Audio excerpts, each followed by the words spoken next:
You're with the father and trainer, Ken Porter.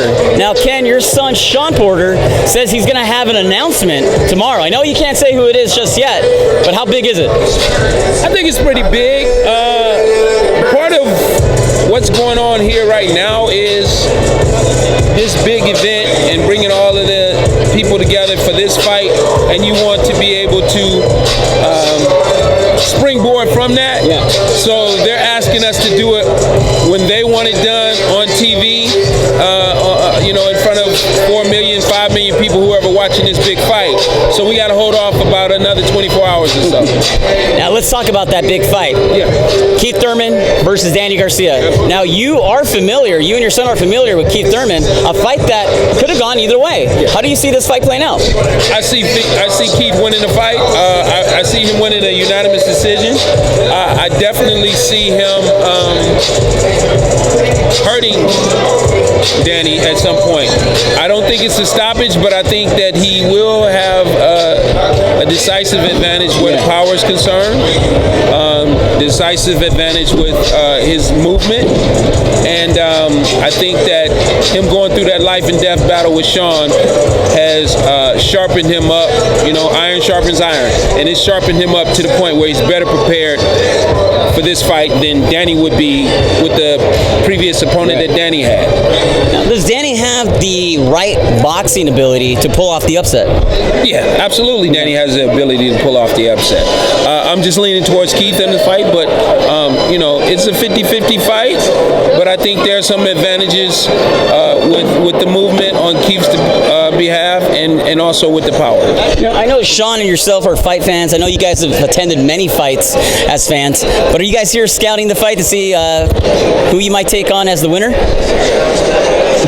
Give us the winner, give us the loser. Right. I think all of these guys make each other great. If you take Keith Thurman, Sean Porter, Danny Garcia, Errol Spence, and you have all them guys round robbing each other, then you will have great fighters for this era, just like you had with Ray Leonard, Hearns, Hagler, and Duran. Those guys fought each other. Nobody ducked, and they fought each other, and they made each other great. So that's what we're looking forward to here, the opportunity to go up against those guys. And what are your thoughts, as you mentioned, Earl Spence, taking on Kell Brook? You think that fight will take place? And if it does, who's going with the W?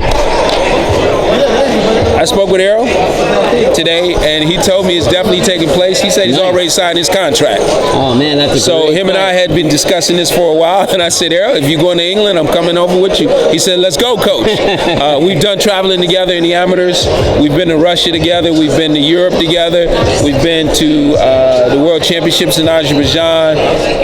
So I will go over there and support him 100%, and I'm looking forward to him coming home with that victory, with that belt. When you have this type of relationship with these fighters, is it difficult to separate that, considering that your son and Spence both fight in the welterweight division and can possibly face each other in the future? Absolutely not. Absolutely not. Not at all. See, because the relationship that I have with the fighters that, like Errol, for example, if I say, Errol, I'm coming, and I go over there with Errol, I'm going to back Errol up in any type of way that they need the whole entire time that we're there. If it's anything he needs from a training standpoint, or if he just needed to get to dinner somewhere, whatever it is, anything I can do to help him in that situation to win.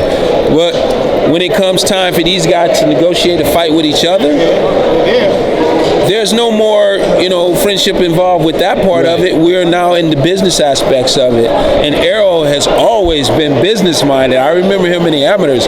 He was always talking about, Coach, what do you think about that? Coach, what do you think about this? And he was always business-minded. So, he understands that, I have love for him, I respect him, I care for him, I want to see him be successful. He also understands that they're in the same weight class. It might happen one day. Now the welterweight division continues to get hotter and hotter. Now we got Manny Pacquiao taking on Amir Khan at 147 pounds in April. What are your thoughts? Thoughts on the decision or thoughts of the fight itself? It's a great fight. I mean, yeah. Great fight. great fight. These guys trained together for a couple years. Right.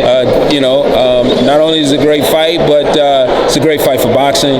So I haven't decided who I see winning that one yet. I mean, Khan's got the speed. He's got the ability to move around and give Pacquiao a lot of problems. Pacquiao still has that speed, but he hasn't scored a knockout since Miguel Cotto back in 2009. A lot of fight fans say, oh, he's going to get that knockout against Amir Khan. But I don't think Amir Khan's chin is as bad as people think.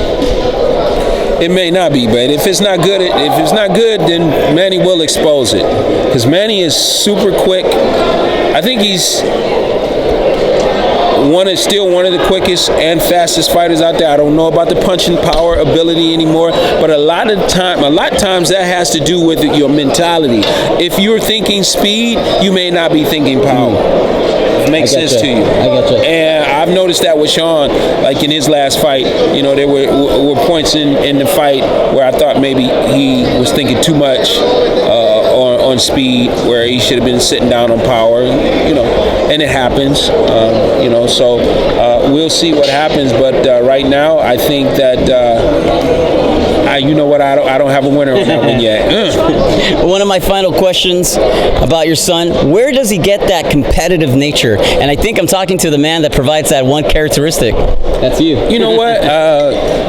Heredity has a lot to do with it. And in every aspect of everything that I've seen and watched with Sean from the time that he was a small child, the athletic abilities and the intense fighting style is directly attributed to me. But his mother's personality, a very quiet, soft-spoken person. So outside of the ring, he's this very quiet, soft-spoken person. So I see that, she sees that, and we just say, he's got the best of both, and we're happy with that because he doesn't take what he does in the ring outside it, and the personality he has outside of the ring, as a nice,